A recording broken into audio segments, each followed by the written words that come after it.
Assalomu alaykum taksirlar. Shu yerda buqalar sotiladi. Yeb ichidan sog'lig'i zo'r. Mana shu birinchidagingiz 1,5 yashardan o'tgan. Bir yanidagi 1,5 yashar.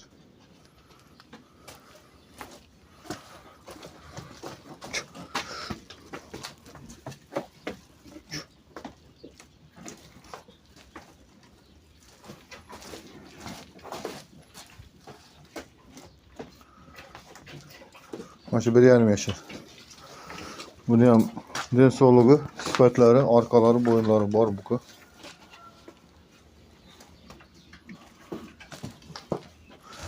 Molimiz ham sotiladi.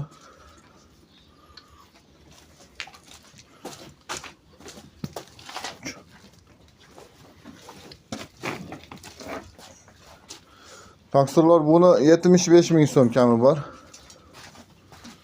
Buqalarimiz ekalasi 220 ming so'm ozmos kami bor.